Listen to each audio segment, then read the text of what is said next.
Okay, so ngayon ituturo ko sa inyo ngayon guys, no, kung papaano kayo magkaroon dito ng super high frame rate tsaka dito sa kanyang ultra high frame rate. Okay, so kung makikita nyo guys, yung map quality natin is hanggang high lang po siya, yung high frame rate natin is hanggang high lang din po siya, no. Okay, so ngayon guys, para magkaroon kayo dito ng ultra graphic setting sa Mobile Legends, gagamit tayo dito guys ng clone app, which is itong MetaWolf. Okay. So updated na yung app na to guys. Ilalagay ko yung link nito dyan sa comment section natin. Ipipin ko po siya, itong MetaWolf. Okay. So una dito guys, punta muna kayo dito sa settings nya. Okay. Tapos dito kayo sa device info spoofing. Okay. So dito sa manufacturer nya guys, device manufacturer nya, ilagay nyo dito or palitan nyo po siya ng Xiaomi. Okay.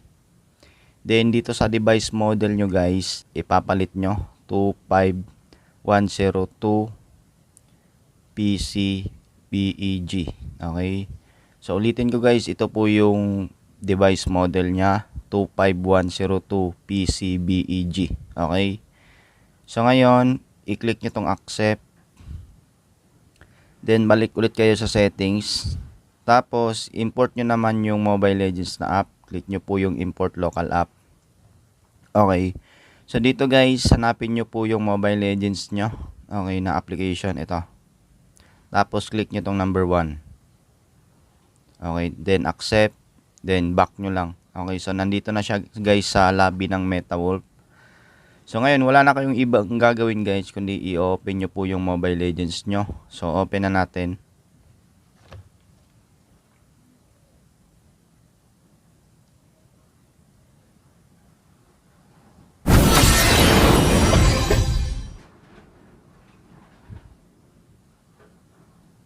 So wait lang natin to guys reload.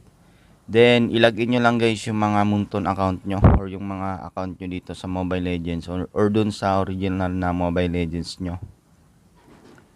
Para dire-diretso na tayo, no. Okay. So dito guys, i-switch nyo lang yung account nyo or ilagin nyo lang yung account nyo. So ngayon, yung gagamitin muna nating account guys is yung Munton account para dire-diretso na tayo, no. So ilagin ko lang po siya. Okay, so ito na guys, na ilagin na po natin siya. So switch lang natin.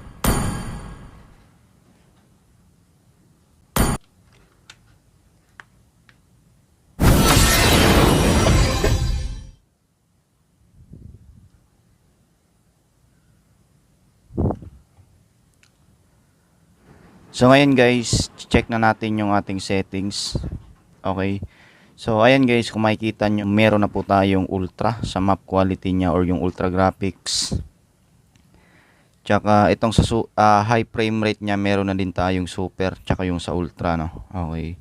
So ganito lang guys, kadali at kasimpleng method kung papaano kayo magkaroon ng super tsaka ultra high frame rate. Okay. So ayan lang guys, no. So ito pala yung MetaWolf natin. So ayan. So ipapakita ko ulit sa inyo yung kanyang device model tsaka yung device manufacturer. So ayan. Okay. So ganoon lang guys, at sana nakatulong sa inyo. Nagustuhan niyo tong video na to, huwag niyo kalimutan bigyan ng like, share and mag-subscribe na rin po kayo sa mga bago diyan.